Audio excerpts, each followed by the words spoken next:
अस्सलाम वालेकुम रहमतुल्लाहि व बरकातुहू। आप सभी नाज़रीन का एक बार फिर से हमारे यूट्यूब चैनल एजुकेशन जानकारी पर खैर मकदम करता हूँ, इस्तकबाल करता हूँ।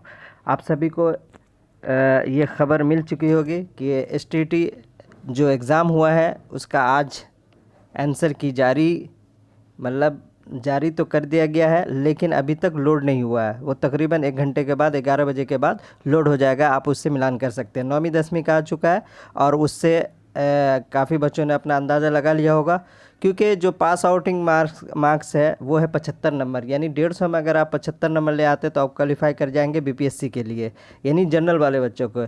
और वो बच्चे जो कैटेगरीज़ में है ईबीसी, बीसी, फीमेल वगैरह, इन लोगों का जो नंबर है वो 68 नंबर पे, यानी 150 में अगर आप 68 नंबर क्रॉस कर जाते हैं तो आप एलिजिबल हो जाएंगे बीपीएससी टीआरई सेकंड के लिए। तो बीपीएससी टीआरई सेकंड का जो एग्ज़ाम होने वाला है उसकी भी सीट जो करना है वो कर दी गई है। किस विषय में और कितने सब्जेक्ट के कहाँ कहाँ से कितनी सीटें आ रही हैं वो आप लोगों ने बखूबी देखा होगा और आज के न्यूज़पेपर में भी आ चुका है। यानी 9वीं 10वीं में उर्दू में 1200 के करीब तकरीबन सीटें आ रही है। कितनी?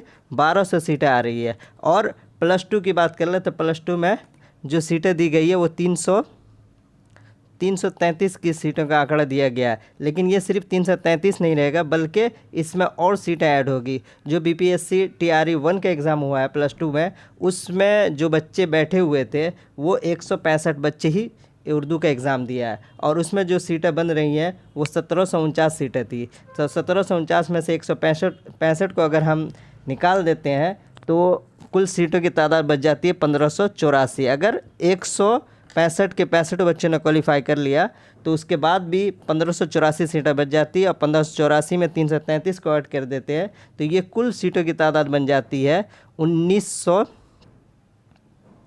1917 सीट। तो +2 में 1917 सीटें आने की संभावना है। इसी को लेकर के आज से हमारा एक नया बैच शुरू होने जा रहा है, जिसमें हम बीपीएससी टीआरई का उर्दू के लिए ख़ास करके 9वीं 10वीं और 11वीं 12वीं के लिए हम क्वेश्चन आंसर लेकर के आएंगे। साथ में थ्योरी पढ़ाएंगे। यूट्यूब पे थ्योरी क्लास होगी, व्हाट्सएप पे आपको पीडीएफ मुहैया कराया जाएगा और टेलीग्राम पे आपको टेस्ट सीरीज़ कराया जाएगा। इसके लिए हम आगे देखेंगे क्या कुछ हो सकता है, वो आपको नोटिस के ज़रिए हम बता देंगे, या हमारा कॉन्टेक्ट नंबर जो थंबनेल पे दिया गया है उससे आप हमें रब्ता कर सकते हैं या व्हाट्सअप कर सकते हैं। चलिए, ये आज मैं जो लेकर के आया हूँ वो टेस्ट सीरीज़ है। वो है बीपीएससी टीआरई सेकंड एग्ज़ाम जो हुआ है, यानी +2 का जो एग्ज़ाम हुआ है उसमें किस तरह के सवालात पूछे गए हैं। उससे बखूबी अंदाज़ा मिल सकता है कि बीपीएससी टीआरई सेकंड के लिए चाहे 9वीं 10वीं या 11वीं 12वीं को हम तैयारी कहाँ से करें, और जो भी तैयारी के लिए जो भी चीज़ें होंगी जिस किताब से, हम सारी चीज़ें लेकर के आपके पास आते रहेंगे। तो देखते रहें, बने रहें। चलिए हम शुरू करते हैं। चलेंगे 40वें नंबर पर, यानी बीपीएससी टीआरई का जो एग्ज़ाम हुआ था वो 120 नंबर का हुआ था। 120 में 40 नंबर ऐसा था जो जनरल से थे। ये सब देख सकते हैं जनरल के सवाल हैं। तो 40 नंबर से वो हम उससे बात नहीं करेंगे, हम बात करेंगे मेन जो टॉपिक हमारे सब्जेक्ट से, यानी 80 नंबर जो होगा वो आपके सब्जेक्ट से, आपके विषय से होगा। और वो भी क्या, एनसीईआरटी और एससीईआरटी मिला करके सवाल कहाँ था आएंगे। लेकिन सवाल इस तरीके से पूछा गया है वो आप देख सकते हैं। तो बीपीएससी टीआरई का अगर आप देखेंगे 9वीं 10वीं के मुकाबले में 11वीं 12वीं का जो एग्ज़ाम था वो थोड़ा सा ईजी था, क्योंकि इसमें पैराग्राफ पूछा गया था। 4 या 5 पैराग्राफ थे जिससे सवालात पूछे गए थे, तकरीबन 20 से 25 नंबर का। बाकी अगर आप बीपीएससी 9-10 का अगर देखेंगे उर्दू का तो वो उसमें ज़्यादा मुश्किल था, क्योंकि बच्चे भी ज़्यादा थे और थोड़ा मुश्किल सवाल भी आया हुआ था। तो हम इस सब चीज़ को लेकर के चलेंगे। सबसे पहले हम ये सवालात जवाबात कराते हुए चलते हैं। पहले इक़्तिबास को पढ़ लेते हैं। क्या है? मौलाना मोहम्मद अली बचपन से ही पढ़ने लिखने में बहुत तेज़ थे। रामपुर में इब्तिदाई तालीम हासिल की। उसके बाद वो आला तालीम के लिए अलीगढ़ यूनिवर्सिटी में दाखिल हुए। यहाँ से उन्होंने बीए की डिग्री ली और अव्वल नंबर से कामयाब हुए। उसके बाद वो मज़ीद तालीम हासिल करने के गर्ज से इंग्लिस्तान चले गए और वहाँ 4 साल तक रहे। इंग्लिस्तान से लौटने के बाद मौलाना मोहम्मद अली रियासत बड़ौदा में मुलाजिम हो गए, लेकिन वो मुल्क व कौम की खिदमत करना चाहते थे, इसलिए मुलाजिमत तर्क करके उन्होंने अंग्रेज़ी में कामरेड और उर्दू में हमदर्द नामी अखबारात निकाले। उस वक्त तक हिंदुस्तान पर अंग्रेज़ों का कब्ज़ा था। मौलाना मोहम्मद अली हिंदुस्तान को आज़ाद कराने की कोशिश में कोशिश में हिस्सा लेने लगे, उस वक्त जनूबी अफ्रीका में गांधी जी भी अंग्रेज़ों के ख़िलाफ़ आवाज़ उठा रहे थे। गांधी जी अफ्रीका से लौटे तो उन्होंने देखा कि मौलाना मोहम्मद अली और उनके बड़े भाई मौलाना शौकत अली भी अंग्रेज़ों की ज़्यादतियों के ख़िलाफ़ आवाज़ उठा रहे हैं। मौलाना मोहम्मद अली और गांधी जी का मकसद एक था, इसलिए दोनों में दोस्ती हो गई। पहले जंग अज़ीम में तुर्कों को अंग्रेज़ों के हाथों शिकस्त हुई। अंग्रेज़ तुर्की हुकूमत के खलीफे के तख्त से उतारना चाहते थे। दुनिया भर के मुसलमान तुर्की खलीफा को अपना खलीफा मानते थे और उनकी इज़्ज़त करते थे, इसलिए सब मुसलमान इस बात से नाराज़ थे। हिंदुस्तानी मुसलमान भी नहीं चाहते थे कि तुर्की के खलीफा को तख्त से उतारा जाए। मौलाना मोहम्मद अली ने इस मामले में अंग्रेज़ों की मुखालफत की और पूरे मुल्क में एक तहरीक चलाई जिसे खिलाफत तहरीक कहते हैं। क्या कहते हैं? जिसे खिलाफत तहरीक कहते हैं। गांधी जी ने भी इस तहरीक का साथ दिया और हिंदुस्तानियों से कहा कि वो अंग्रेज़ों का बाइकआउट करें। तो ये इक़्तिबास था, मौलाना मोहम्मद अली जौहर के से लिया गया था। तो अब इसमें जो सवालात उन्होंने पूछे क्या है कि मौलाना मोहम्मद अली ने इब्तिदाई तालीम कहाँ से हासिल की। तो आप इस इक़्तिबास को पढ़ेंगे तो आराम से आप इसका सवाल का जवाब दे सकते हैं। देखिए ऑप्शन पहले देखिए, लखनऊ, रामपुर, अलीगढ़। तो इस सवाल जो पूछा गया कहाँ से इन्होंने, तो जाहिर सी बात है मौलाना मोहम्मद अली बचपन से ही पढ़ने लिखे बहुत है। रामपुर से कहाँ से तालीम हासिल की, तो ये हम मिला लेंगे तो ऑप्शन इसका हो जाएगा बी, यानी मौलाना मोहम्मद अली जौहर कहाँ से इब्तिदाई तालीम हासिल की, तो रामपुर से की। दूसरा सवाल है वो मज़ीद तालीम हासिल करने के लिए कौन से मुल्क गए, तभी आपने पढ़ा होगा कि इंग्लिस्तान गए थे, तो ऑप्शन सी इसका सही जवाब हो जाएगा। 43 को देखेंगे, मोहम्मद अली ने मुलाजिमत क्यों छोड़ी, यानी मौलाना मोहम्मद अली जौहर ने मुलाजिमत क्यों छोड़ दी। बीमार होने की वजह से, मुल्क कौम की खिदमत करने के लिए, तिजारत की वजह से, या इसमें हस्ब बाला में से एक से ज़ायद, या हस्ब बाला में से कोई नहीं। तो क्यों इन्होंने छोड़ दिया था, 43 का आप सवाल का जवाब देखेंगे तो इनका सवाल का जवाब हो जाएगा ऑप्शन बी, यानी मुल्क व कौम की खिदमत के लिए। ये सारे इक़्तिबास में दिया हुआ है। ये इक़्तिबास को आप यहाँ से देख सकते हैं कि उन्होंने मुल्क को कौम की खिदमत करना चाहिए इसलिए मुलाजिमत तर्क कर दी। क्या क्या उन्होंने मुल्क को खिदमत करना चाहते इसलिए मुलाजिमत तर्क कर दी। तो ये हो गया 43 सवाल। 44 में देखेंगे, इंग्लिस्तान से लौटने के बाद वो कहाँ मुलाजिम हुए, तभी आपने देखा होगा कि रियासत बड़ौदा में वो मुलाजिम हो गए थे। कहाँ, तो ऑप्शन ए हो जाएगा। पाँचवा सवाल देखेंगे, 45वां सवाल, मोहम्मद अली ने कौन सी तहरीक चलाई, रेशमी रुमाल तहरीक, तरक्की पसंद तहरीक, अदम बगावत तहरीक, या हस्ब बाला में से एक से ज़्यादा, या हस्ब बाला में से कोई नहीं। जिसका ये होगा कि मौलाना मोहम्मद अली जो थे उन्होंने जो तहरीक चलाई थी वो खिलाफत तहरीक चलाई थी। कौन सी, खिलाफत तहरीक। लेकिन आप इसमें ऑप्शन में देखेंगे रेशमी रुमाल से कोई ताल्लुक़ नहीं था, तरक्की पसंद से नहीं था, अदम बगावत तहरीक, इनमें से कोई तहरीक वाबस्ता थे अदम बगावत तहरीक से, अदम बगावत नहीं होगा। तो जो है खिलाफत तहरीक, ऑप्शन जो है इसका हस्ब बाला में से कोई नहीं, जो खिलाफत तहरीक से इनका ताल्लुक़ था। अब देखिए दूसरा इक़्तिबास आ गया, मेरा ये रफ़ीक असल में मेरे मझले भाई का दोस्त है, ये दोनों हम सबक थे, मैं इसकी कमज़ोरियों से वाकिफ़ था मगर उससे वफ़ादार दोस्त समझता था। मेरी माँ ने, मेरे बड़े भाई ने, मेरी बीवी ने मुझे मुतनब्बह किया कि तुम्हारी सुहबत ख़राब है। बीवी की बात तो मैं शौहर के गुरूर में कब सुनता था, लेकिन माँ और बड़े भाई के राय के ख़िलाफ़ अमल करने की मुझ में हिम्मत न थी। फिर भी मैं उनसे उज़्र माज़रत की और कहा, मैं जानता हूँ कि उसमें वो कमज़ोरियाँ हैं जो आपने बताई हैं, मगर आपको उसकी अच्छाइयों की ख़बर नहीं। वो मुझे गुमराह नहीं कर सकता क्योंकि उससे उस नीयत से मिलता हूँ कि उसकी इस्लाह करूँ। मुझे यकीन है कि अगर वो अपने एतबार से दुरुस्त करे तो बड़ा अच्छा आदमी हो जाएगा। मेरी इल्तिजा है कि आप मेरी तरफ़ से तरद्दुद ना करें। तो अब यहाँ पे सवाल पूछा गया कि रफ़ीक के क्या माने होते हैं, तो रफ़ीक के माने होते हैं दोस्त, रफ़ीक के माने होते हैं जलीस, यानी ऑप्शन इनमें से क्या हो जाएगा, एक से ज़ायद, ऑप्शन डी सही हो जाएगा। अतवार का वाहिद अगर आप देखेंगे तो अतवार का वाहिद जो होता है तौर होता है। मुतनब्बह से क्या मुराद है, सवाल नंबर 48 को देखेंगे तो ख़बरदार करना, डांटना, गुफ्तगू, या फिर हस्ब बाला में से एक से ज़ायद, या हस्ब बाला में से कोई नहीं। तो इसके माने होते हैं ख़बरदार करना, मुतनब्बह करना, यानी ऑप्शन आपका हो जाएगा 48 का ए हो जाएगा दुरुस्त जवाब। 49 को देखेंगे, लफ्ज़ इस्लाह की जमा, 49 का सवाल का जवाब हो जाएगा ऑप्शन सी, इस्तिलाहात। तरद्दुद के क्या माने होते हैं, तशवीश, परेशानी, या फिर उलझन, इनमें से एक से ज़ायद, या इनमें से कोई नहीं। तो 50 का जो जवाब हो जाएगा, यानी तशवीश के होते हैं एक से ज़ायद, तशवीश, परेशानी, उलझन, तो तशवीश और परेशानी इसका सही जवाब हो जाएगा। अब सवाल नंबर, अब देखेंगे 10 जो है, 10 क्वेश्चन जो सारे इक़्तिबास से आए थे, अब ये तीसरा इक़्तिबास है। अब ये किन के ऊपर है देख सकते हैं, सर सैयद अहमद के ऊपर है। सैयद अहमद ख़ान दिल्ली के एक मुअज़्ज़ज़ घराने में पैदा हुए। सैयद अहमद ने अपने ज़माने के अहले कमाल से फैज़ हासिल की। 1839 में उन्होंने अंग्रेज़ी सरकार की मुलाज़मत इख्तियार की और इस सिलसिले में मुख्तलिफ़ शहरों में उनकी तकर्रुरी हुई। 1862 में जब वो गाज़ीपुर में थे तो उन्होंने साइंटिफ़िक सोसाइटी के नाम से एक अंजुमन बनाई। इस अंजुमन का मकसद हिंदुस्तानियों में मुख्तलिफ़ उलूम, ख़ासकर साइंसी उलूम के मुताले को फ़रोग़ देना था। 1869 में सैयद अहमद ख़ान 1 साल के लिए इंग्लिस्तान गए। वापस आकर उन्होंने अंग्रेज़ी के इल्मी और समाजी रिसालों के तर्ज़ पर अपना एक रिसाला तहज़ीबुल अख़लाक़ जारी किया। उससे उर्दू मज़मून निगारी को बहुत तरक्की हुई। अब यहाँ पे सवाल पूछा गया उलूम का वाहिद क्या होगा, तो इल्म 51 का हो जाएगा आपको सी। तो इल्म की जमा जो है उलूम आती है, तो यहाँ पे वाहिद पूछा है, वहाँ जमा पहले दे चुका था।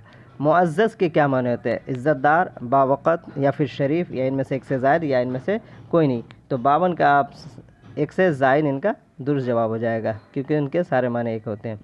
रिसाला तहज़ीबुल अख़लाक़ किसने जारी किया, तो बहुत ईजी सवाल, सर सैयद अहमद ख़ान ने किया।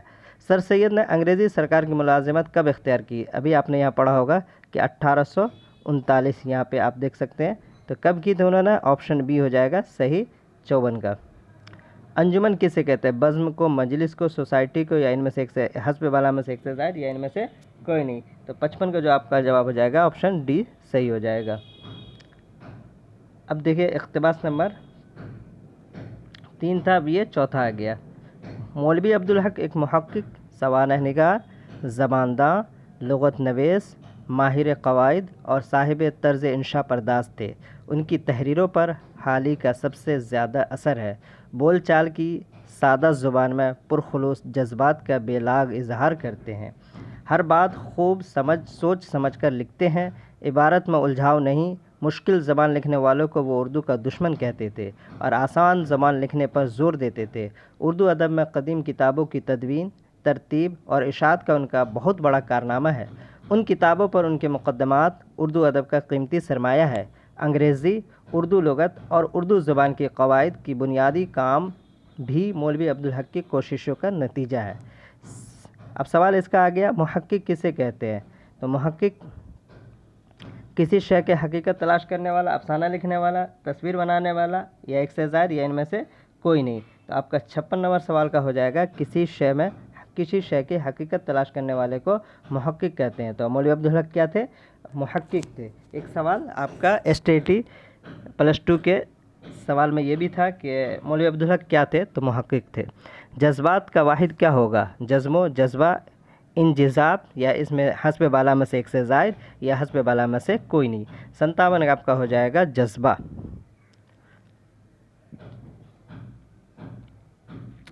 तदवीन से क्या मुराद है, नाक़िद होना, तरतीब देना या मुरत्तब करने का अमल, शेर व शायरी का रसिया होना, हस्ब वाला में से एक से ज़ायद या हस्ब वाला में से कोई नहीं। तो तदवीन के माने होते हैं तरतीब देना या मुरत्तब करने के अमल को कहते हैं। 58 का आपका हो जाएगा बी सवाल।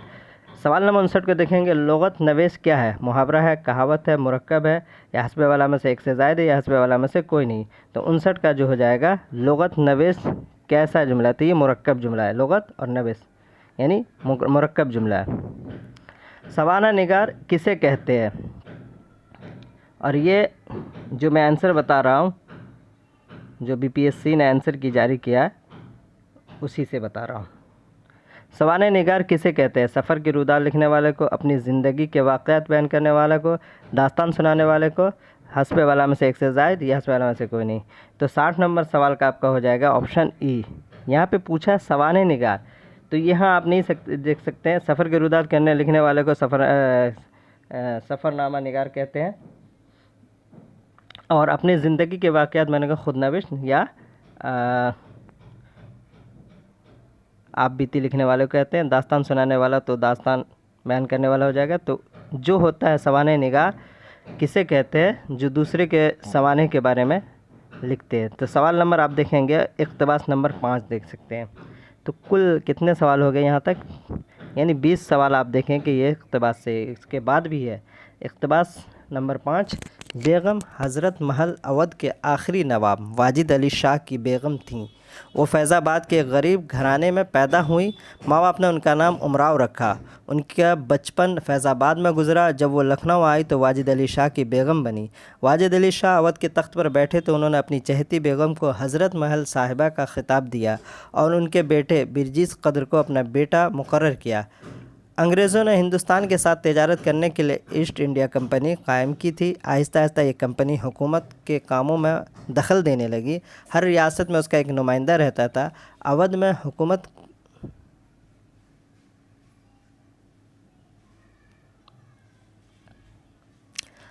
हुकूमत का सारा इंतज़ाम धीरे धीरे कंपनी के नुमाइंदों ने अपने हाथों में ले लिया और आखिरकार कंपनी की हुकूमत ने वाजिद अली शाह को तख्त से उतार कर कलकत्ता में नज़रबंद कर दिया और अवध पर पूरा कब्ज़ा कर लिया। उस वक्त अवध में ऐसे बुलंद हौसला लोग बहुत कम थे जो कंपनी के ख़िलाफ़ उठते और बादशाहत को वापस लाने की हिम्मत करते, मगर बेगम हज़रत महल चुपके न बैठ सकी। उन्होंने अपने बेटे को तख्त पर बिठाया और अंग्रेज़ों के ख़िलाफ़ ऐलान जंग कर दिया। अंग्रेज़ी फ़ौज के ख़िलाफ़ मुकाबला करने के लिए उन्होंने दिल्ली के ताजदार बहादुर शाह ज़फ़र, नाना साहब पेशवा और मौलवी अहमदुल्ला शाह से मदद मांगी।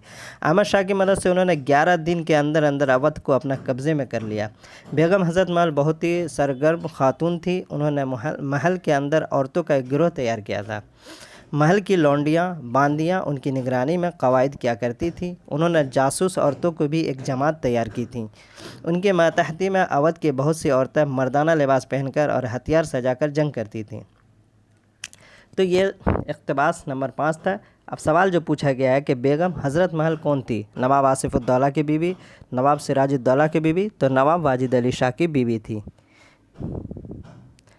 उनको हज़रत महल का ख़िताब किसने दिया था? तो ख़ुद उनके शौहर वाजिद अली शाह ने उनको दिया था। अंग्रेज़ों ने ईस्ट इंडिया कंपनी किस घर से कायम थी? हुकूमत करने के घर से, तालीम देने के घर से, या तिजारत करने के घर से? तो शुरू में क्या था इनका? तिजारत करने की घर से इन्होंने कायम की थी। 63 का आपका हो जाएगा ऑप्शन सी। 64 को देख सकते हैं। हज़रत महल ने महल के औरतों के लिए कौन सा गिरोह तैयार किया था? फ़ौजी गिरोह, समाजी गिरोह, सियासी गिरोह, या इनमें से हस्बे बाला में से एक से ज़ायद, या हस्बे बाला में से कोई नहीं? तो 64 का आपका सवाल हो जाएगा फ़ौजी गिरोह औरतों की इन्होंने एक गिरोह अंदर में तैयार रखी थी, जासूसों की। उन्होंने किसकी मदद से अवध को दोबारा अपने कब्ज़े में किया? बिरजीस कद्र जो उनका बेटा था, ये नहीं, बहादुर शाह ज़फ़र या अहमदुल्ला शाह? तो इनका 65 का जो आपका सवाल का जवाब हो जाएगा तो अहमदुल्ला शाह के मदद से अवध को दोबारा किया था। बल्कि बहादुर शाह ज़फ़र में एक से ज़ायद होना चाहिए, इन्होंने लेकिन सी को माना है, क्योंकि आप अभी यहाँ पे अगर पढ़ेंगे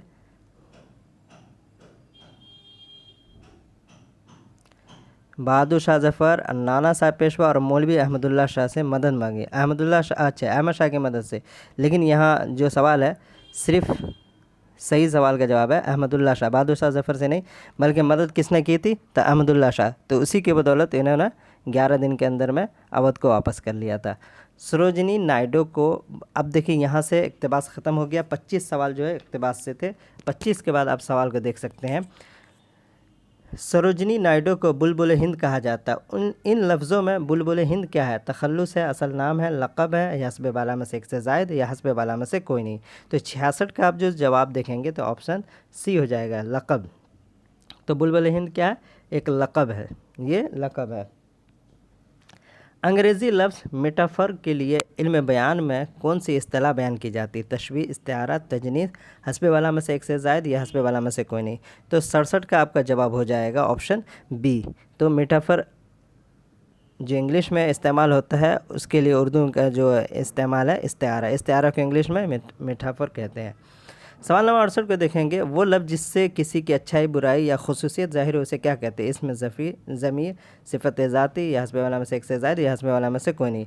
तो 68 पे अगर आप गौर करेंगे तो इनमें से कोई नहीं होता। तो है वो लफ्ज़ जिसके किसी की अच्छाई या बुराई, तो सिर्फ सिफ़त होनी चाहिए, तो वो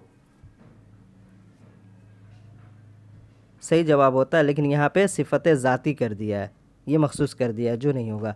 सवाल नंबर 69 को देखेंगे कि वो ख़ास अलामतें जो इबारत को सही तौर पर पढ़ने के लिए ज़रूरी होती है क्या कहलाती है? इल्म बदी, इल्म बयान, इसमें मुकब्बर, हस्बे वाला में से एक से ज़ायद, या हस्बे वाला में से कोई नहीं?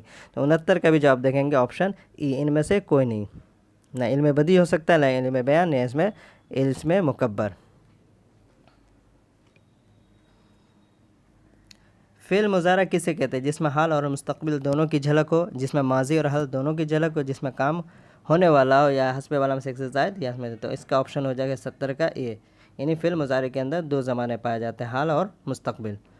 अब यहाँ पे पूछा है न हिम्मत न दिल, न हिम्मत न दिल है, न किस्मत न आँख है, न ढूंढा न समझा, न पाया न देखा, दर्ज बाला शेर में किस सनत का इस्तेमाल हुआ? लफ़ व नशर, मरातुन नज़ीर, रियायत लफ्ज़ी, हस्बे वाला में से एक से ज़्यादा, हस्बे वाला में से कोई नहीं। तो इनका सही जवाब हो जाएगा 71 का आपका ए हो जाएगा दुरुस्त जवाब, लफ़ व नशर।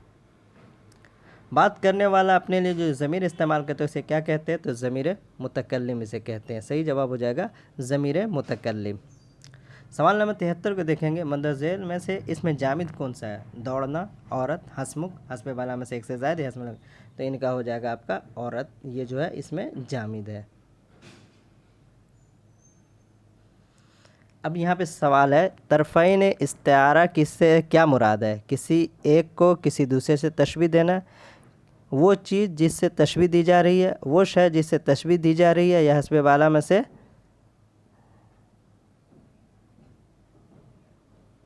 एक से ज़्यादा या हस्बे वाला में से कोई नहीं। तो 74 का जो सवाल हो जाएगा इनमें से कोई नहीं, बल्कि इनका जो सही जवाब होगा तरफ़ैन इस्तिआरा मुस्तार मिन और मुस्तार लहू को मिलने से दोनों को जो मिलान होता है तो उनको तरफ़ैन इस्तिआरा कहते हैं, जो यहाँ पे नहीं है। मंदरज़ेल में से किसी के लफ्ज़ी माने जानबूझकर अनजान बनने को क्या कहते हैं? इस्तिदराक, तजाहुल अरफाना, ताक़ीदुल मदह, मदह, हस्बे वाला में से एक से ज़्यादा या हस्बे वाला में से कोई नहीं। 75 का आप देखेंगे तो 75 का सही जवाब हो जाएगा जानबूझकर अनजान बनने को तजाहुल अरफाना कहते हैं। बेखतर कूद पड़ा आतिश नमरूद में इश्क, अक्ल है महवे तमाशा लबे बाम अभी, इस शेर में किस सनअत का इस्तेमाल किया? तो जिस शेर में किसी वाक़या या फिर किसी तारीख़ी चीज़ पर अगर बात की गई तो उसे तलमीह कहते हैं। तो यहाँ आतिश नमरूद, तो किसी वाक़े की तरफ इशारा किया गया है। शेरो शक्कर होना क्या माने होते हैं? दूध और चीनी का शरबत, बाहम इख्तिलात होना, दूध का हलवा, हस्बे वाला से एक से ज़ायद, हस्बे वाला, तो इनके माने होते हैं बाहम इख्तिलात होना। सवाल नंबर आपका हो जाएगा 77 का बी, सही जवाब हो जाएगा। अब है सवाल नंबर 78 को देखेंगे, खुदा की लाठी में आवाज़ नहीं क्या है? मुहावरा है, कहावत है, रोज़मर्रा है, हस्बे वाला में से एक से ज़ायद है, या हस्बे वाला में से कोई नहीं है। तो इसका सही जवाब हो जाएगा 78 का ऑप्शन बी, यानी ये खुदा की लाठी जो है वो कहावत है। 79 को देखेंगे, बा माने अल्फाज से पहले लगने वाले हरूफ या अल्फाज को क्या कहते हैं? तो इनका सही जवाब हो जाएगा 79 का ऑप्शन ए, यानी उनको साबका कहते हैं, और बाद में जो लगे तो उसको लाहिका कहते हैं। 80 को देखेंगे, किसी चीज़ को किसी चीज़ से मुशाबा या हम शक्ल करार देने को क्या कहते हैं? मजाज मुरसल, इस्तिआरा, किनाया, हस्बे वाला में से एक से ज़्यादा या हस्बे वाला में से कोई नहीं। तो 80 का आपका सही जवाब हो जाएगा ऑप्शन कोई नहीं, क्योंकि मजाज मुरसल भी नहीं होगा, ना इस्तिआरा होगा और ना ही किनाया होगा।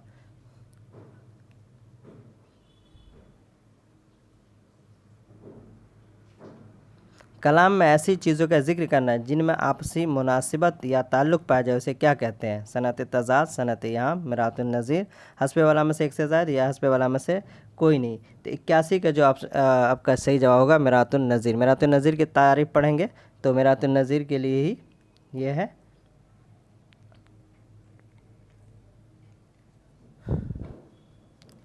बयासी को देखेंगे, ज़ेल में किसका शुमार लवाज़िम इस्म में नहीं होता है?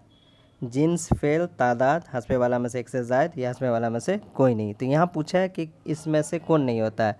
तो इसमें जो नहीं होता है 82 का आप देखेंगे तो जिन्स भी होता है और तादाद भी होता है, लेकिन फ़ेल का ताल्लुक़ लवाज़िम इस्म में नहीं है। फ़ेल का ताल्लुक़ ज़माने से होता है। वो सिफ़त जिससे किसी चीज़ की अंदरूनी हालत या खुसूसियत ज़ाहिर हो उसे क्या कहते हैं? सिफ़त ज़ाती, सिफ़त अददी, सिफ़त ज़मीरी, या हस्बे वाला में से एक से ज़ायद या हस्बे वाला में से कोई नहीं। तो 83 का आप सही जवाब देंगे ऑप्शन ए, सिफ़त ज़ाती होता है। ज़मीर की कितनी किस्में? 8, 6, 5, हस्बे वाला में से एक से ज़ायद या हस्बे वाला में से कोई नहीं। तो 84 का सही जवाब होगा ऑप्शन सी। ज़मीर की जो होती है वो 5 किस्में होती है। कितनी होती है? ज़मीर शख्सी, ज़मीर मौसूला, ज़मीर सवालिया, ज़मीर तनकीरी और ज़मीर इशारिया, ये 5 किस्में होती हैं। दर्ज झेल में मुतज़ाद जुमलों की पहचान कर रहा है। सुबह होती है, शाम होती है, तुम्हें अच्छे भले की पहचान नहीं, तिजारत में नफ़ा ही नफ़ा है, और हस्बे वाला में से एक से ज़्यादा हस्बे वाला में से। तो यहाँ आप देखेंगे मुतज़ाद यानी ज़िद पूछेगा, सुबह है तो शाम है। बाकी में देखेंगे तो अच्छे और भले, अच्छे के साथ बुरा होना चाहिए, नफ़ा के साथ नुकसान होना चाहिए, तब इसके माने सही होते। हम्माद क्या है? इसमें फ़ेल है, हर्फ है, हस्बे वाला से एक से ज़ायद या हस्बे वाला में से कोई नहीं। तो 86 का आपका हो जाएगा हम्माद इसमें है। फ़ेल हाल की कितनी किस्में होती हैं? तो फ़ेल हाल की 6 है, 8 है, 10 है, हस्बे वाला में से एक से ज़्यादा हस्बे वाला। तो फ़ेल हाल की जो किस्में होती है वो 6 होती है। कौन? मुज़ारे होती है, अम्र होती है, हाल मुतलक, हाल तमाम, हाल एहतमाल और हाल ना तमाम, ये 6 किस्में हाल की होती है। माजी की अगर पूछ ले तो माजी की भी 6 किस्में होती है। माजी मुतलक, माजी करीब, माजी बैद, माजी ना तमाम, माजी शर्तिया और माजी एहतमाली, ये इनकी 6 किस्में। और मुस्तकबिल की पूछ ले तो मुस्तकबिल की 2 किस्में होते हैं, मुस्तकबिल मुतलक और मुस्तकबिल मदामी। छोटा ठहराव उर्दू में क्या कहते हैं? यानी कौमा को। वक्फ़ा, सक्ता, ख़त्मा, हस्बे वाला में से एक से ज़्यादा या हस्बे वाला में से कोई नहीं। तो छोटा ठहराव के लिए उर्दू में जो आता है वो सक्ता आता है। दर्ज झेल में से सही जुमले की निशानदेही करें। हार का एक मोती टूट गया, हार की एक मोती टूट गई एक मोती हार की। तो यहाँ पे जो जुमला है 89 का अगर आप गौर करेंगे तो ऑप्शन हो जाएगा, जो मोती है वो दरअसल मुज़क्कर लफ्ज़ है, इसलिए मोती टूट गया होगा, टूट गई नहीं। सही जुमला की निशानदेही करें। आप इतनी देर से बेफुज़ूल बातें कर रहे हो। आप बेफुज़ूल बातें इतनी देर से कर रहे हो, या फिर आप इतनी देर से फुज़ूल बातें कर रहे हैं। तो ऑप्शन आपका 90 का हो जाएगा, सही जुमला हो जाएगा सी। 91 को देखेंगे। वो इल्म जिसके ज़रिए किसी बात को या कलाम को दिलकश और पुरअसर बनाते हैं उसे क्या कहते हैं? इल्म बयान, इल्म बदी, इल्म ज़माना, हस्बे वाला में से एक से ज़्यादा या हस्बे वाला में से कोई नहीं। तो 91 का आप सही जवाब देखेंगे तो इल्म बयान के अंदर क्या है? कलाम को पुरअसर बनाते हैं इल्म बयान के ज़रिए से। सादा आवाज़ों के तहरीरी अलामत में लाने का नाम है लफ्ज़, हर्फ, कलमा, हस्बे वाला में से एक से ज़्यादा या हस्बे वाला में से कोई नहीं। 92 का आप सही जवाब देखेंगे तो सादा हर्फ सबसे पहले जो होते हैं वो हर्फ बनते हैं, फिर लफ्ज़, फिर उनके बाद कलमा वगैरह उन्हीं से बनते हैं, मौजू मुहम्मल वगैरह। ब्रिज भाषा अदबी लिबास में सबसे पहले किस सदी में जलवागर हुई? 17वीं सदी, 16वीं सदी, 15वीं सदी, हस्बे वाला में से एक से ज़्यादा या हस्बे वाला में से कोई नहीं। 93 को आप गौर करेंगे तो इसका सही जवाब होगा 16वीं सदी में ब्रिज भाषा जलवागर हुई थी। माने के एतबार से फ़ेल की कितनी किस्में? 2, 3, 4 या हस्बे वाला में से एक से ज़्यादा, हस्बे वाला में से कोई नहीं। तो इनकी जो किस्में हैं वो 3 होती हैं। और 3 कौन कौन सी होती हैं? उसका सही जवाब होगा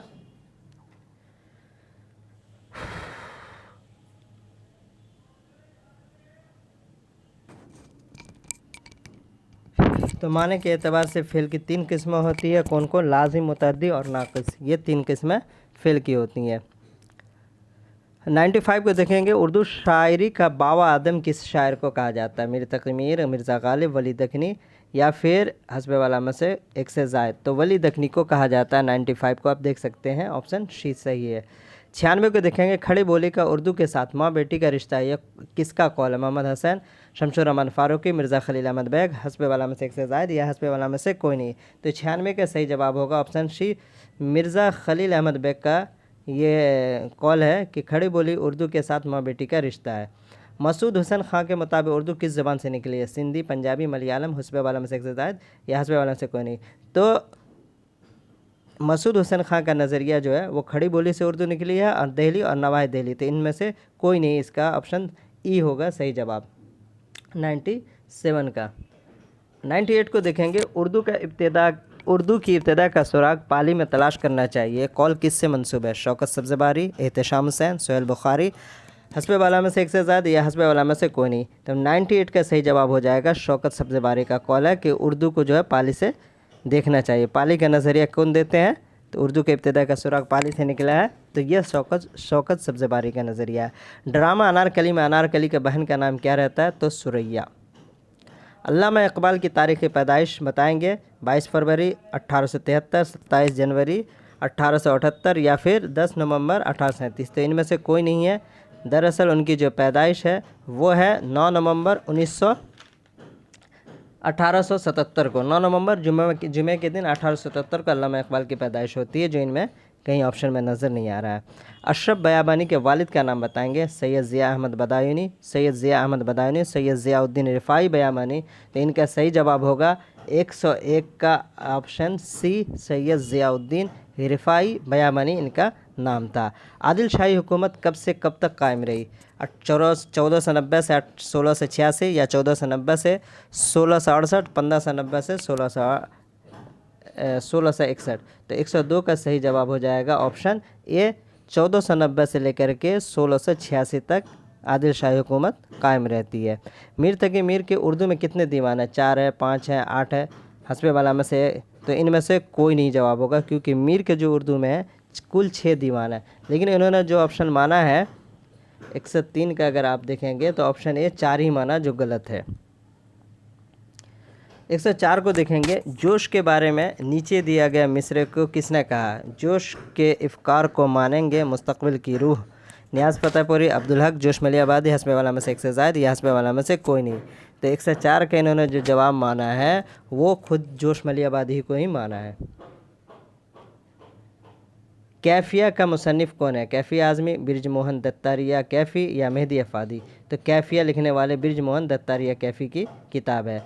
प्राकृत लक्षणम किसकी किताब है? तो पाणिनि, चंड, हेमचंद या फिर? तो ये चंड की किताब है।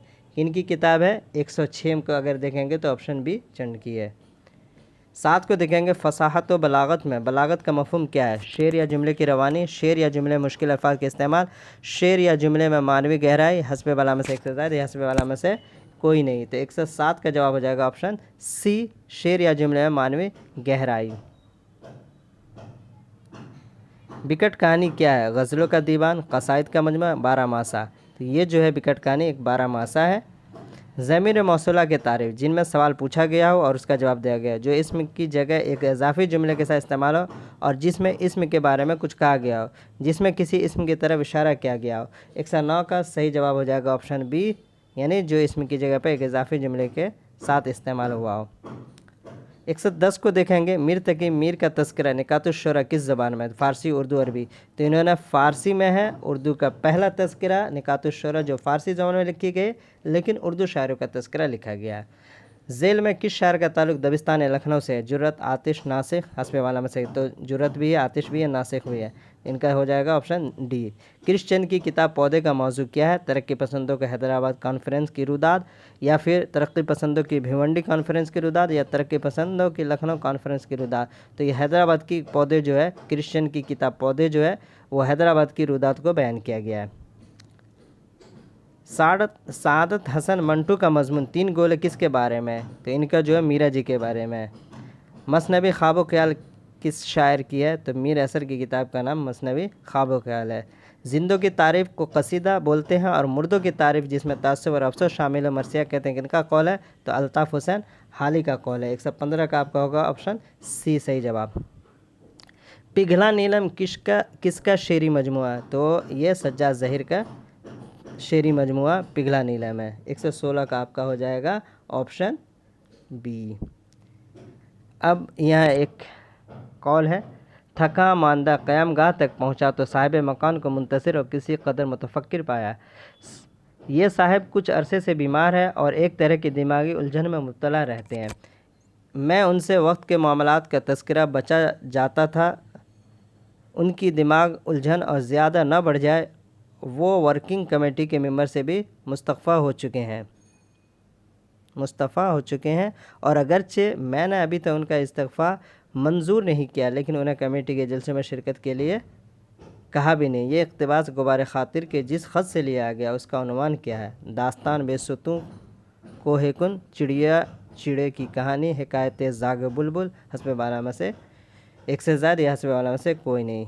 तो 117 का सही जवाब हो जाएगा ऑप्शन ए, दास्तान बेसुतों हो कोहकिन।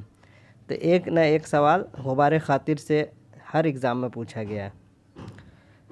कब ठहरेगा दर्द ए दिल, कब रात बसर होगी। फैज़ की नज़्म उनके किस मजमूए में शामिल है। दस्ते तहसंग, नक्श फरियादी, कलाम फैज़, हस्ब बाला में से एक से ज़ायद या हस्ब बाला में से कोई नहीं। 118 का उन्होंने जो ऑप्शन डी माना, अब ये किस हिसाब से माना समझ में नहीं आ रहा। ये सवाल को फिर से देख लेंगे, शेर को। 119 को देखेंगे।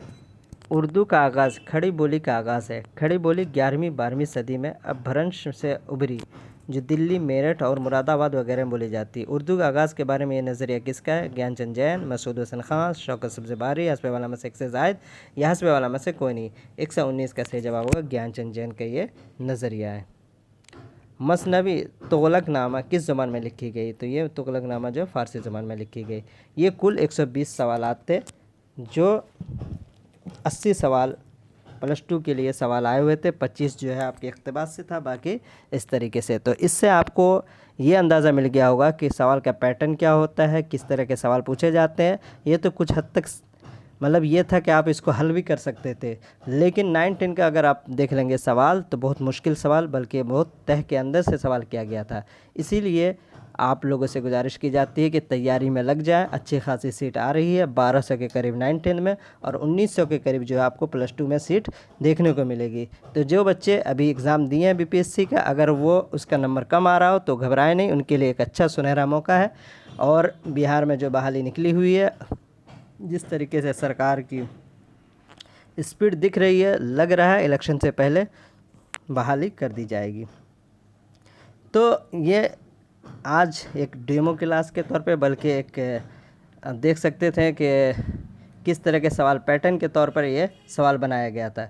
कल से हम इंशाल्लाह तारीख़ ज़बान उर्दू से सवाल करेंगे, जिसके लिए PDF तैयार करेंगे। PDF से सवाल आपके लिए पहले